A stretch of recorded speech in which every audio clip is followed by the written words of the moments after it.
अस्सलाम वालेकुम। उम्मीद करता हूँ आप लोग सब खैरियत से होंगे। अल्लाह ताला आप लोगों को खुश रखे, आमीन। गार्डियन एंड वार्स एक्ट 1890 की सीरीज़ चल रही है। आज जो है वो सीक्वेंस वाइज जो है वो सेक्शंस की तरफ ऑनवर्ड्स चल पड़ना है। एक एक सेक्शन जो है वो इंशाल्लाह मैं आपको बताऊंगा। मैं हर वीडियो के अंदर एक चीज़ कहता हूँ कि मैं जो कुछ भी बताऊँ आपने उसको लाजमी लिख लेना है, नोट डाउन कर लेना है, ताकि वो इन फ्यूचर आप लोगों के काम आए। इसको शुरू करते हैं। बिस्मिल्लाहिर्रहमानिर्रहीम। गार्डियन एंड वार्ड्स एक्ट का सेक्शन 1 की तरफ चले जाएं। सेक्शन 1 से लेकर सेक्शन 6 तक जो है वो आज जो है वो पढ़ना है। इसको समझें। पहले सेक्शन 1 से पहले आ जाता है, इसको कहते हैं चैप्टर 1। ये चैप्टर 1 के अंदर फॉल कर रहा है। उसके बाद सेक्शन 1 इसका क्या कहता है? सेक्शन 1 के अंदर इसके 3 पॉइंट्स नोट कर लें। नंबर 1 कि इसको सबसे पहले शो टाइटल कमेंसमेंट इसका क्या है? सबसे पहले इसको गार्डियन एंड वार्ड्स एक्ट 1890 कहा जाता है। एक पॉइंट क्लियर है। दूसरा है कि it extends to the whole of Pakistan. ये पूरे पाकिस्तान पे एक्सटेंड कर रहा है, किसी स्पेसिफिक पोर्शन पे नहीं, पूरे पाकिस्तान पे। उसके बाद तीसरा पॉइंट लिख लें, इसकी एनफोर्समेंट, कि ये एनफोर्स कब हुआ है, नाफज कब हुआ है। It shall come into force on 1st day of July on 1890, यानी कि 1st day of July यानी 1 जुलाई 1890 को इसकी एनफोर्समेंट हुई है। यहां तक कंसेप्ट क्लियर है। उसके बाद सेक्शन 2 हो गया रिपील, ये खत्म हो चुका है। इसका सब्स्टिट्यूट आया होगा या जो भी व्हाटएवर जो भी है, सेक्शन 2 खत्म हो गया। उसके बाद सेक्शन 3 की तरफ चले जाएं, saving of jurisdiction of courts of wards and chartered high courts. ये भी सेक्शन 4 देखें हम। सेक्शन 4 जो है वो इसके अंदर डेफिनेशंस का बहुत इंपॉर्टेंट है। सेक्शन 4 के अंदर ये कहता है कि सबसे पहले गार्डियन कौन होता है।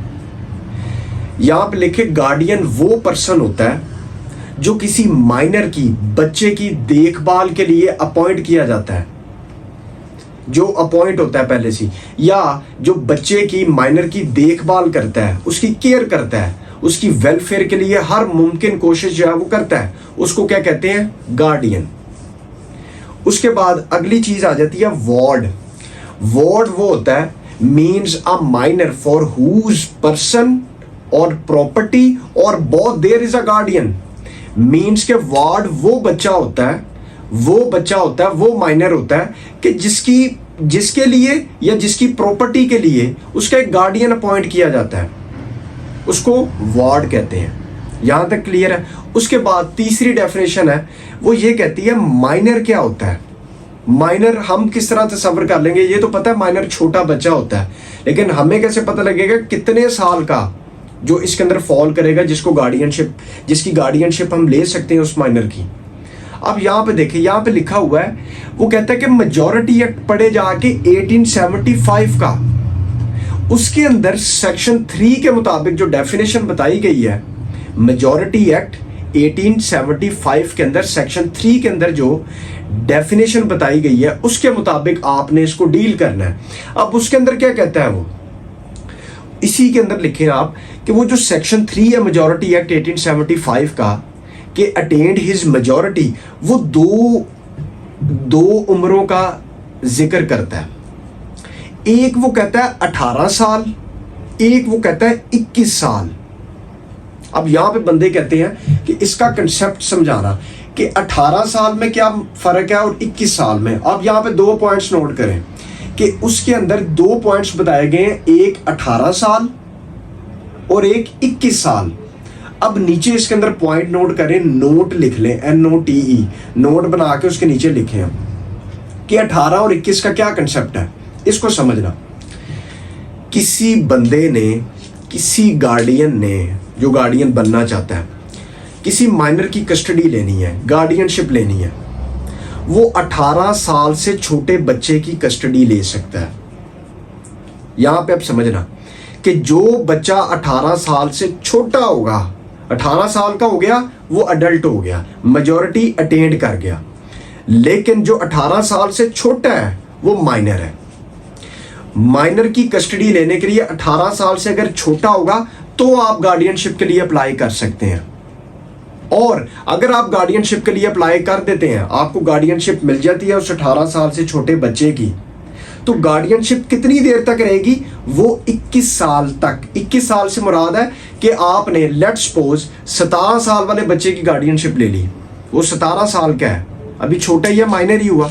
17 साल से लेकर 17, 18, 19, 20, 21, बस 21 साल के बाद आपकी गार्डियनशिप खत्म हो जाएगी, क्योंकि अब वो उस सेंस में पहुंच जाता है कि वो फैसले खुद ले सकता है। तो इस वजह से 18 से 21 का ये कंसेप्ट है। सिंपल इसके अंदर पॉइंट नोट करें ये कि जो 18 साल से कम होगा वो क्या? माइनर।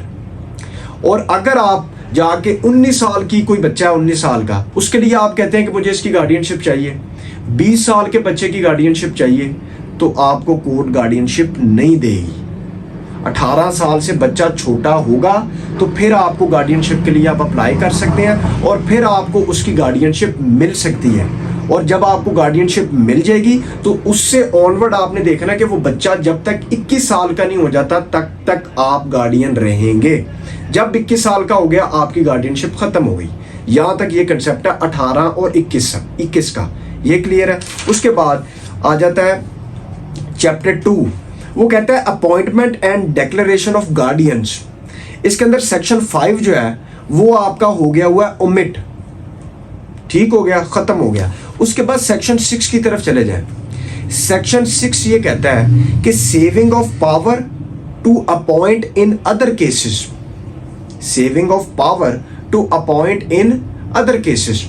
इसको कंसेप्ट को समझना, एक जनरल कंसेप्ट है, उसको ये समझना कि सेविंग का सेक्शन जब भी आएगा ना तो उससे मुराद ये होगा कि ये सेक्शन तो मौजूद है लेकिन इसके मुतबादल अगर कोई चीज है तो वो मानी जाएगी, अगर नहीं है तो फिर इसको फॉलो किया जाएगा। इसका कंसेप्ट मैं बता देता हूं। अब इसका कंसेप्ट समझना, सेक्शन 6 के अंदर माइनर के हवाले से कोई अमेरिकन लॉ अपना कहता है, कोई यूरोपियन लॉ अपना कहता है, ठीक है, तो फिर किसको फॉलो किया जाएगा? फिर उनको फॉलो किया जाएगा, क्योंकि माइनर के हवाले से उनके लॉज मौजूद हैं तो उनको फॉलो किया जाएगा।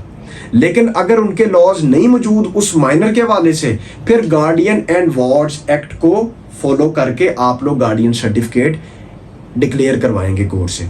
सिंपल सा इसके अंदर कंसेप्ट है कि सेविंग से मुराद ये होता है कि अगर कोई इसके अलावा मुतबादिल लॉ है, सब्स्टिट्यूट है इसका, तो उसको माना जाएगा फर्स्ट ऑफ ऑल। अगर नहीं है तो फिर जो इसके अंदर बताया गया इसको फॉलो किया जाएगा। तो इसकी इलिस्ट्रेशन भी दे दी, ये सेक्शन कहता है subject to which law. Subject to which law से मुराद है कि जो लॉ उसका मौजूद है उसके मुताबिक, माइनर के मुताबिक, ये पढ़ रहे हैं ना हम गार्डियन एंड वार्ड्स एक्ट, तो इसके मुताबिक अगर कोई और लॉ मौजूद है, अमेरिकन लॉ है, यूरोपियन लॉ है या कोई और लॉ है, ब्रिटिश लॉ कुछ भी है, तो उसको फॉलो किया जाएगा पहले अगर है। अगर नहीं है तो फिर आपके पास क्या मौजूद है? ये गार्डियन एंड वार्ड्स एक्ट। फिर आप इसके मुताबिक ही, प्रोविजंस के मुताबिक ही जो है वो आप परसू करेंगे, प्लीड करेंगे, इसके मुताबिक आप आगे एनहांस करेंगे। तो ये था सेक्शन 6 तक। आगे सेक्शन 7 की तरफ से जो है वो ऑनवर्ड्स चलेंगे। बाकी जो है वो दुआओं में याद रखिएगा। Thank you very much. अल्लाह हाफिज़।